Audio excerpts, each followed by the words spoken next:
Hello नमस्कार दोस्तों, मैं ऋषभ आपके चैनल एजुकेशन फॉर ऑल में एक बार फिर से आपका स्वागत करता हूं। आज हम लोग जो बिहार पुलिस का जो नया सिलेबस चेंज हुआ है उसका मैं जो है अगला पार्ट लेकर के आ गया हूं, जिसमें हम लोग ज्योग्राफी का न्यू सिलेबस के अनुसार बिहार बोर्ड का क्लास 9th का चैप्टर नंबर 7 जो कि भारत के पड़ोसी देशों से संबंधित क्वेश्चन आंसर दिया हुआ है उसको आज हम लोग करेंगे। आप जो है नए सिलेबस में देखेंगे तो भारत के पड़ोसी देश के बारे में वहाँ पर मेंशन किया गया है, तो आप इसको ज़रूर से ज़रूर जो है वो अटेंड कीजिएगा। तो चलिए आज का हम लोग जो है वो पहला क्वेश्चन करेंगे। उससे पहले अगर आप बिहार एसएससी का फॉर्म फिल किए हैं या फिर आप रेलवे का फॉर्म फिल किए हैं तो उसके लिए मैं प्रैक्टिस सेट करवा रहा हूँ, आप जो है जा करके देख सकते हैं। इससे पहले मैंने बिहार पुलिस से संबंधित जो है वो 3 लेक्चर करवा दिया है। अगर आपने नहीं देखा है तो इसका प्लेलिस्ट बना हुआ है, आप जो है जा करके देख सकते हैं। तो चलिए आज हम लोग का पहला क्वेश्चन है कि नेपाल की सीमा भारत के किस राज्य से जो है वो मिलती है। तो नेपाल की सीमा जो है वो भारत के आपके 5 राज्यों से मिलती है। उनमें से पहला जो है वो सिक्किम है, दूसरा बिहार, तीसरा जो है आपका उत्तर प्रदेश हो जाएगा, फिर उत्तराखंड हो जाएगा और एक आपका पश्चिम बंगाल हो जाएगा। आप ये याद रखिएगा। पंजाब का जो सीमा है वो आपका पाकिस्तान के साथ लगता है। अरुणाचल प्रदेश का जो है वो आपका म्यांमार और चीन के साथ लगेगा और मणिपुर का जो है वो आपका बांग्लादेश के साथ भी लगता है। तो चलिए आज का दूसरा क्वेश्चन है कि महाभारत लेख क्या है। तो महाभारत जो है वो एक पर्वत श्रृंखला है। तो महाभारत जो है वो एक पर्वत श्रृंखला है। अगला क्वेश्चन है कि गंडक नदी को नेपाल में किस नाम से जाना जाता है। तो नारायणी नदी के नाम से जो है वो गंडक नदी को जो है वो जाना जाता है। अगला है कि भूटान की राजधानी कहाँ है। तो भूटान की राजधानी जो है वो थिम्पू है, आप ये याद रखिएगा। नेपाल की राजधानी काठमांडू है। बांग्लादेश की राजधानी जो है वो ढाका है। तो ऑप्शन नंबर सी इसका सही आंसर हो जाएगा। अगला है कि भूटान में हिमालय की सर्वाधिक ऊंचाई कितनी है। तो भूटान में हिमालय की सर्वाधिक ऊंचाई जो है वो 7554 मीटर है। 8848.84 मीटर जो है आपका माउंट एवरेस्ट का, जो कि नेपाल में आपका ऊंचाई है, वहीं भूटान में हिमालय की ऊंचाई जो है वो 7554 मीटर है। अगला है कि भूटान में औसत वर्षा कितना होता है। तो भूटान में औसत वर्षा आपका 250 सेंटीमीटर के आसपास जो है वो औसत वर्षा होता है। भूटान के कितने प्रतिशत क्षेत्र पर वन जो है वो विस्तारित है। तो भूटान के 70% क्षेत्र पर जो है वो आपका जंगल ही जंगल है। भूटान की साक्षरता दर कितनी है। तो भूटान की साक्षरता दर जो है वो आपका 42% है, यानी कि यहाँ के 42% लोग जो है वो पढ़े लिखे हैं। बांग्लादेश का पूर्व नाम क्या था। तो बांग्लादेश को जो है वो पूर्वी पाकिस्तान के नाम से जाना जाता था और आज का जो पाकिस्तान है उसको पश्चिमी पाकिस्तान के जो है वो नाम से जाना जाता था। 1971 में पूर्वी पाकिस्तान का नाम बांग्लादेश जो है वो पड़ा, जब इसको जो है वो स्वतंत्र करवाया गया था। अगला क्वेश्चन है आपका कि भारत के साथ बांग्लादेश की स्थलीय सीमा कितनी लंबी लगती है। तो 4096 किलोमीटर जो है वो बांग्लादेश के साथ भारत की सीमा लगती है और बांग्लादेश जो है वो भारत के साथ सबसे लंबा सीमा साझा करता है। दूसरा नंबर पर चीन है, तीसरा नंबर पर पाकिस्तान है, आप ये भी याद रखिएगा। अगला क्वेश्चन है कि बांग्लादेश कब स्वतंत्र हुआ था। तो 17 सितंबर 1971 को जो है वो बांग्लादेश स्वतंत्र हुआ था। बांग्लादेश एशिया महाद्वीप के किस भाग में स्थित है। तो बांग्लादेश एशिया महाद्वीप के दक्षिण भाग में जो है आपका स्थित है। वहीं भारत की अगर भौगोलिक जो है वो भाग पूछे तो वो भारत जो है वो आपका पूर्वी उत्तरी जो है वो सीमा में स्थित है। तो ऑप्शन नंबर इसका बी नंबर सही आंसर हो जाएगा। ब्रह्मपुत्र नदी को बांग्लादेश में किस नाम से जाना जाता है। तो जमुना के नाम से जो है वो जाना जाता है। ब्रह्मपुत्र नदी और गंगा नदी के मेल को जो है वो मेघना कहा जाता है, आप ये भी याद रखिएगा। तो ऑप्शन नंबर बी इसका सही आंसर हो जाएगा। श्रीलंका की आकृति कैसी है। तो श्रीलंका की आकृति जो है वो आपका अंडाकार की तरह है। तो श्रीलंका की आकृति जो है वो कैसी है, अंडाकार है। पिदूरतालगाला श्रीलंका का एक प्रमुख स्थलाकृत है जो कि एक आपका शिखर है। तो पिदूरतालगाला श्रीलंका की एक प्रमुख शिखर का नाम है। अगला है कि श्रीलंका की राजधानी कहाँ है। तो श्रीलंका की राजधानी कोलंबो है। अब जो है वो फिलहाल चेंज हो गया है, आप नया वाला जो है याद रखिएगा। अगला है कि भारत से श्रीलंका को अलग कौन करता है? तो भारत को श्रीलंका से पाक जल मध्य यानी कि पाक जल संधि जो है वो अलग करता है। अगला है कि श्रीलंका में लोकतंत्र की स्थापना कब हुआ था? तो 1956 में श्रीलंका में लोकतंत्र की स्थापना हुआ था, लेकिन 1948 में यह आपका आज़ाद हो गया था। अगला है कि पाकिस्तान का सबसे बड़ा हवाई अड्डा कहाँ है? तो पाकिस्तान का इस्लामाबाद में सबसे बड़ा हवाई अड्डा है। अगला क्वेश्चन है 20 नंबर की खेल का सामान बनाने में विश्व प्रसिद्ध है। तो खेल का सामान बनाने में जो सियालकोट है वो सबसे विश्व प्रसिद्ध है। अगर आपको ये वीडियो पसंद आ रहा होगा तो वीडियो को लाइक कीजिएगा, अपने दोस्तों में शेयर कीजिएगा। अभी तक चैनल को सब्सक्राइब नहीं किए हैं तो चैनल को सब्सक्राइब भी कर दिया कीजिएगा। पाकिस्तान की सबसे प्रमुख चोटी जो कि तख्त सुलेमान है उसकी ऊंचाई कितनी है? तो पाकिस्तान की सबसे ऊंची चोटी है उसको तख्त सुलेमान कहते हैं और उसकी ऊंचाई जो है वो 3770 मीटर तक है। अगला है कि सिंधु नदी बहती है। तो सिंधु नदी जो है वो उत्तर से दक्षिण की तरफ जो है वो बहती है और यह पाकिस्तान में जा करके फिर अरब सागर में गिर जाती है। और सिंधु समझौता एक हुआ था भारत और पाकिस्तान के बीच में 1960 में हुआ था, आप ये भी याद रखिएगा। अगर आपको ये वीडियो पसंद आ रहा होगा तो वीडियो को लाइक कीजिएगा, अपने दोस्तों में शेयर कीजिएगा और अभी तक चैनल को सब्सक्राइब नहीं किए हैं तो चैनल को सब्सक्राइब भी कर दिया कीजिएगा। ये जो है बिहार पुलिस के नए सिलेबस के अनुसार जो है मैं करवा रहा हूँ, जिसमें भारत के पड़ोसी देशों के बारे में सिलेबस में दिया हुआ है, तो वहीं जो है आपका ये मैं लेसन करवा रहा हूँ। अगला है कि नेपाल की जो है वो राजधानी की कौन सी है? तो काठमांडू जो है वो आपका नेपाल की जो है वो राजधानी है। अगला है कि नेपाल का सर्वोच्च पर्वत शिखर एवरेस्ट नेपाल में किस नाम से जो है वो प्रसिद्ध है? यानी कि नेपाल का जो सर्वोच्च शिखर है एवरेस्ट, वह जो है नेपाल में सागर माथा के नाम से जो है वो जाना जाता है। अगला क्वेश्चन है कि पाकिस्तान में वर्षा का औसत कितना है? तो पाकिस्तान में जो है वो वर्षा आपका 35% जो है वो आपका होता है औसतन वर्षा।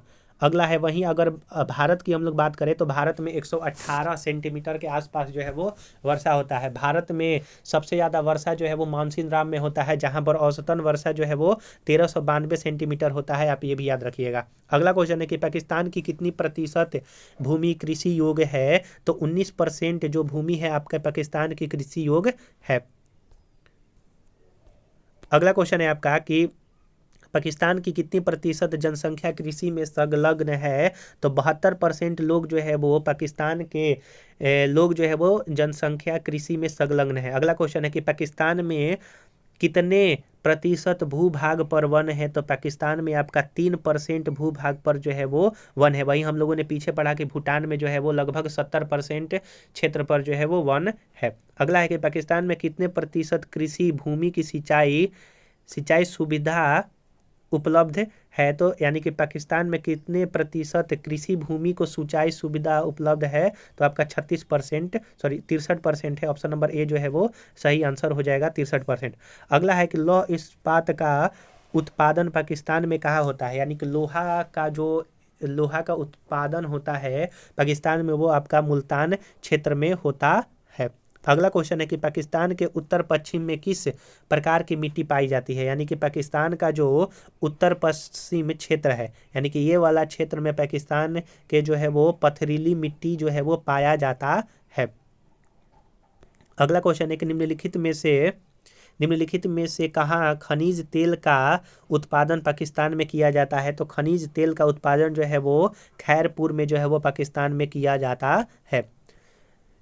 अगला क्वेश्चन है कि निम्नलिखित में से किस स्थान में कोयले की खदान पाकिस्तान में नहीं है? यानी कि कोयला का खदान जो है वो कहाँ पर पाकिस्तान में नहीं पाया जाता है? तो चित्राल में नहीं पाया जाता है, वहीं रावलपिंडी, मजराबल और हैदराबाद में जो है वो एक तरह से पाया जाता है। तो हैदराबाद में पाया जाता है। ये तो आपका जो है वो भारत का हो गया। तो इसमें ऑप्शन नंबर डी है जो कि चित्राल में जो है वो आपका पाकिस्तान में जो कोयले का खनन नहीं होता है। अगला क्वेश्चन है आपका कि जोब घाटी किस खनिज के लिए प्रसिद्ध है? तो जोब घाटी जो है वो क्रोमियम खनिज के लिए प्रसिद्ध है। तो जोब घाटी जो है वो क्रोमियम खनिज के लिए प्रसिद्ध है। अगला है कि निम्नलिखित में से किस स्थान पर पाकिस्तान में गैस आधारित उद्योग का विकास किया गया है? तो गैस आधारित उद्योग का विकास जो है वो सुई नामक स्थान पर जो है वो किया गया है। अगला क्वेश्चन है कि पाकिस्तान में रसायन पदार्थों के बनाने का सबसे बड़ा कारखाना कहाँ है? तो पाकिस्तान में जो रसायन से संबंधित पदार्थ बनाने का कारखाना जो है वो दाऊद खेल में आपका स्थित है। अगला है कि जैकोबायाद किस कारण कारण जाना जाता है? तो जैकोबायाद जो है वो सबसे गर्म क्षेत्र के जो है आपका है, इसीलिए इसको जाना जाता है। तो जैकोबायाद जो है वो सबसे गर्म क्षेत्र के नाम के कारण जो है वो जाना जाता है। अगला क्वेश्चन है कि पाकिस्तान का क्षेत्रफल कितना है? तो पाकिस्तान का क्षेत्रफल जो है वो आपका 4 लाख वर्ग की माफ कीजिएगा 8 लाख वर्ग किलोमीटर है। और क्वेश्चन आपसे ये भी पूछा जाता है कि जो भारत का क्षेत्रफल है वो पाकिस्तान से कितना गुना जो है वो आपका अधिक है? तो लगभग जो है वो 4% जो है अधिक है, क्योंकि भारत का 32,87,000 करके जो है वो आपका वर्ग किलोमीटर में फैला हुआ है और इसका 8, तो 4 गुना जो है वो ज़्यादा है। अगला है कि पाकिस्तान का दक्षिण पश्चिमी पठार क्षेत्र क्या कहलाता है? तो जो पाकिस्तान का जो दक्षिण पश्चिम क्षेत्र होता है उसको बलूचिस्तान के नाम से जो है वो जाना जाता है। पाकिस्तान को किस नदी की देन कहा जाता है? तो पाकिस्तान को सिंधु नदी की जो है वो देन कहा जाता है। निम्नलिखित में से कौन पाकिस्तान का बांध नहीं है? तो हिंदू जो है वो पाकिस्तान का बांध नहीं है, इस्लाम है, सखर है और बारासाक है। अगला है कि मंगला क्या है? तो मंगला जो है वो पाकिस्तान स्थित एक बांध है, यानी कि मंगला जो है वो पाकिस्तान में एक स्थित बांध जो है आपका है। तो मंगला जो है वो एक पाकिस्तान में स्थित बांध है। अगला क्वेश्चन है कि पाकिस्तान की भारत के साथ सीमा रेखा की लंबाई कितनी है? तो वो आपका है 2912 किलोमीटर। 2912 किलोमीटर जो है वो पाकिस्तान और भारत के साथ सीमा है। पाकिस्तान की तटीय सीमा की लंबाई कितनी है? तो यानी कि जो पाकिस्तान की तटीय सीमा की लंबाई 1046 किलोमीटर है। पाकिस्तान की राष्ट्रभाषा क्या है? तो पाकिस्तान का जो राष्ट्रभाषा है वो आपका उर्दू है।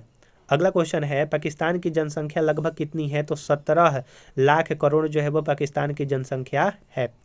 पाकिस्तान में जन घनत्व कितने व्यक्ति प्रति वर्ग किलोमीटर है? तो पाकिस्तान में जन घनत्व यानी कि जो डेंसिटी है पॉपुलेशन का वो 216 प्रति वर्ग किलोमीटर में आपका है।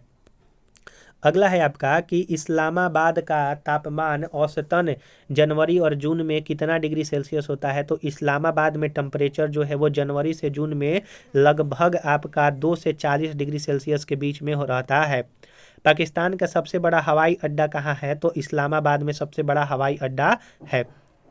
अगला क्वेश्चन है कि निम्नलिखित में से कौन नगर खेल के सामानों को बनाने के लिए विश्व प्रसिद्ध है? तो वो आपका है सयालकोट। सयालकोट जो है वो नगर खेल के सामानों को बनाने के लिए विश्व प्रसिद्ध है, जो कि पाकिस्तान में स्थित है। पाकिस्तान की सबसे प्रसिद्ध चोटी तख्त सुलेमान की ऊंचाई जो है वो कितनी है? तो वो आपका 3770 मीटर है। माफ कीजिएगा ये क्वेश्चन जो है वो रिपीट है, इसी में जो है वो आपका दिया हुआ है। सिंधु नदी का बहाव किस दिशा में है? तो सिंधु नदी का बहाव जो है वो उत्तर से दक्षिण दिशा में आपका है। और सिंधु नदी जो है वो पाकिस्तान का एक तरह से जीवन रेखा कहा जाता है। पाकिस्तान में परमाणु शक्ति उत्पादन केंद्र कहाँ स्थित है? तो पाकिस्तान में परमाणु शक्ति उत्पादन केंद्र जो है वो कुहुटा में स्थित है। कुहुटा में स्थित है। अगला क्वेश्चन है कि एशिया की सबसे बड़ी चीनी मिल कहाँ पर स्थित है? तो एशिया की सबसे बड़ी चीनी मिल जो है वो मारदान में स्थित है, जो कि पाकिस्तान है। यानी कि एशिया की सबसे बड़ी चीनी मिल जो है वो मारदान में स्थित है। और ये सारा का सारा जो है आपका SCRT से संबंधित बिहार बोर्ड का जो क्लास 9 का चैप्टर नंबर 7 है भारत के पड़ोसी देश, उससे संबंधित मैं क्वेश्चन आंसर करवा रहा हूं। तो आप इसको जरूर से जरूर कीजिए और अपने दोस्तों में शेयर कीजिए। अगर आप बिहार SSC का भी तैयारी कर रहे हैं तो उसका भी प्रैक्टिस सेट जो है वो साइंस का चल रहा है। GK का मैंने प्रैक्टिस सेट करवा दिया है, आप जो है प्लेलिस्ट में जा करके देख सकते हैं। अगला क्वेश्चन है 55 नंबर कि पाकिस्तान का कौन सा स्थान दरी बनाने के लिए प्रसिद्ध है? तो दरी बनाने के लिए शिकारपुर जो है वो आपका पाकिस्तान का क्षेत्र प्रसिद्ध है। खैरपुर किससे सामान बनाने के लिए प्रसिद्ध है, यानी कि जो खैरपुर है वो चमड़ा से सामान बनाने के लिए जो है वो आपका प्रसिद्ध है। निम्नलिखित में से कौन सा पदार्थ पाकिस्तान के प्रमुख निर्यात में शामिल है, यानी कि कौन सा पदार्थ जो है वो सबसे ज़्यादा निर्यात किया जाता है? तो कपास, सेंधा नमक और सूखे फल जो है वो पाकिस्तान से जो है वो निर्यात किया जाता है। अगला क्वेश्चन है 58 नंबर के, निम्नलिखित में से कौन पाकिस्तान के प्रमुख आयात की वस्तु नहीं है? तो जूता जो है वो पाकिस्तान जो है वो आयात नहीं करता है, मशीनरी, इस्पात और रसायन आयात करता है। पाकिस्तान में टेलीफोन बनाने का कारखाना कहाँ पर स्थित है? तो पाकिस्तान में टेलीफोन जो है वो हरीशपुर में बनाने का कारखाना है। भारत के कितने राज्यों की सीमा नेपाल से जो है वो जुड़ती है? तो 5 राज्यों की सीमा जो है वो नेपाल के साथ जुड़ती है। नेपाल के तराई प्रदेश में औसत वर्षा कितनी होती है? तो 300 मीटर तक नेपाल के तराई क्षेत्र में वर्षा होती है। नेपाल में कितनी ऋतु पाई जाती हैं? तो नेपाल में जो है वो 4 प्रकार के जो है वो ऋतुएं, यानी कि जो सीजन होता है वो पाया जाता है। अगला है कि नेपाल में शरद ऋतु की अवधि क्या है? तो सितंबर से नवंबर तक नेपाल में जो है वो आपका शरद ऋतु की जो है वो अवधि है। नेपाल की वार्षिक वर्षा का कितना प्रतिशत भाग ग्रीष्म में होता है? यानी कि नेपाल में जितना भी वर्षा होता है उसमें गर्मियों के दिन में 80% जो है वो आपका वर्षा होता है और 20% बाकी सारे सीजन में होता है। काठमांडू घाटी में वार्षिक वर्षा का औसतन तापमान कितना होता है? 130 सेंटीमीटर, यानी कि जो काठमांडू घाटी है नेपाल का, उसमें जो वार्षिक जो औसत वर्षा होता है 130 सेंटीमीटर। निचले पर्वतीय ढालों पर नेपाल में कौन सी मिट्टी पाई जाती है? तो जो आपका निचला पर्वतीय ढाल है उस पर लेटेराइट जो है वो मिट्टी पाया जाता है। नेपाल के कितने क्षेत्रफल पर वन का विस्तार है? तो नेपाल के 25% क्षेत्र पर जो है वो वन का विस्तार है। पतझड़ वन नेपाल में किस ऊंचाई तक मिलता है? तो जो आपका पतझड़ वन है वो नेपाल के 1200 मीटर के अगर आप ऊंचाई पर चले जाएंगे तो पतझड़ वन आपको मिल जाएगा नेपाल में। नेपाल के किस भाग में सदाबहार वन पाए जाते हैं? तो तराई क्षेत्र में जो है वो सदाबहार वन पाए जाते हैं। क्वेश्चन नंबर 70 है कि निम्नलिखित में से किसके लिए नेपाल प्रसिद्ध है? तो रुद्राक्ष, रुद्राक्ष के लिए जो है वो आपका नेपाल जो है वो प्रसिद्ध है, आप ये याद रखिएगा। और सबसे ज़्यादा लगभग भूकंप जो है वो मतलब कि एशिया महाद्वीप में लगभग सबसे ज़्यादा जो है भूकंप आपका नेपाल में ही आता है। काठमांडू घाटी किस प्रकार की खेती की जाती है? तो काठमांडू घाटी में आपका सघन प्रकार की जो है वो खेती किया जाता है और यहाँ पर 130 सेंटीमीटर औसतन वर्षा होती है। नेपाल का सबसे विकसित उद्योग क्या है? तो नेपाल का जो सबसे विकसित उद्योग है वो आपका पर्यटन है, यानी कि घूमने फिरने लोग जो है वो जाते हैं वहीं यहाँ से जो है इन लोगों को पैसा अच्छा खासा जो है वो मिलता है। निम्नलिखित में से कौन नेपाल का राजपथ है? तो नेपाल का राजपथ जो है वो आपका महेंद्र है। तो नेपाल का राजपथ जो है वो महेंद्र है। नेपाल का वायु सेवा कब प्रारंभ हुआ था? यानी कि जो वायु सेवा था नेपाल का वो 1950 में जो है वो प्रारंभ हुआ था। नेपाल का सबसे बड़ा व्यापारिक भागीदार कौन है? तो नेपाल का सबसे बड़ा व्यापारिक भागीदार जो है अपना भारत है। अगला है कि नेपाल की जनसंख्या लगभग कितनी है? तो वो आपका 3 करोड़ के आसपास जो है आपका है और पाकिस्तान का लगभग 17 करोड़ के आसपास।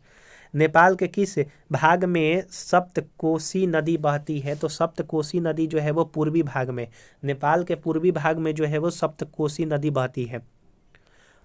पोखरा क्या है? तो पोखरा जो है वो एक प्रकार का बड़ा नगर है, यानी कि पोखरा जो है वो नेपाल का बड़ा नगर है।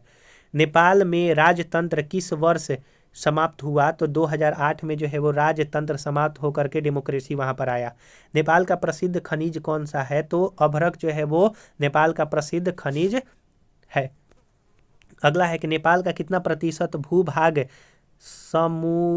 समुद्र तल से काफ़ी ऊंचा है? तो समुद्र तल से काफ़ी ऊंचा जो है आपका भूभाग आपका 75% है। अगला है कि गौरी शंकर शिखर की ऊंचाई कितनी है? तो गौरी शंकर नेपाल में पाया जाता है और यह 7134 मीटर की ऊंचाई पर है। निम्नलिखित में से कौन सा राज्य नेपाल की सीमा से मिलता है? तो किस राज्य का जो है वो सीमा से मिलता है नेपाल? तो नेपाल की सीमा से जो है वो सिक्किम मिलता है। अगला है आपका नेपाल की प्रसिद्ध महाभारत लेख क्या है? तो यह एक आपका पर्वत श्रृंखला है। राजमहल भी एक पर्वत पहाड़ी ही है। गंडक नदी को नेपाल में किस नाम से जाना जाता है? तो नारायणी के नाम से जो है वो जाना जाता है। एवरेस्ट नेपाल के किस नाम से जाना जाता है? तो एवरेस्ट नेपाल में किस नाम से जाना जाता है? तो सागर माथा आपका जो है यहाँ पर सही आंसर होगा। केटू नहीं होगा, केटू तो भारत के पीओके में आपका स्थित है। काठमांडू किस नदी के किनारे है? तो काठमांडू जो है वो बागमती नदी के जो है वो किनारे है। आप इसको जो है एक बार फिर से क्रॉस चेक कर लीजिएगा 87 नंबर क्वेश्चन को, कि काठमांडू किस नदी के किनारे बसा हुआ है। नेपाल किस प्रकार का देश है? तो नेपाल जो है वो पर्वतीय प्रकार का जो है वो देश है। हिमालय की किस श्रृंखला को महाभारत लेख कहा जाता है? तो हिमालय के मध्य जो हिमालय में मध्य हिमालय है उस श्रृंखला को में जो है महाभारत लेख है, यानी कि पर्वत श्रृंखला बसा हुआ है। भूटान में अधिकतर वर्षा कब होती है? तो जून से सितंबर के बीच में जो है वो होता है, और लगभग 80% जो है वो बारिश होता है ग्रीष्म काल में यहाँ पर। तो हम लोग जो है आज यहाँ पर 90 क्वेश्चन ही इसका करेंगे। इसमें जो है वो 180 क्वेश्चन है भारत के पड़ोसी देश से संबंधित। तो पहला पार्ट में हम लोग जो है पार्ट में 90 क्वेश्चन करते हैं, अगला पार्ट में और 90 क्वेश्चन कर देंगे तो आपका खत्म हो जाएगा। अगर आपको ये वीडियो पसंद आया होगा तो वीडियो को लाइक कीजिएगा, अपने दोस्तों में शेयर कीजिएगा। अभी तक चैनल को सब्सक्राइब नहीं किए हैं तो चैनल को जरूर से जरूर सब्सक्राइब भी कर दिया कीजिएगा। तो चलिए हम लोग जो है अगले वीडियो मिलेंगे अगला पार्ट के साथ। तब तक के लिए नमस्कार।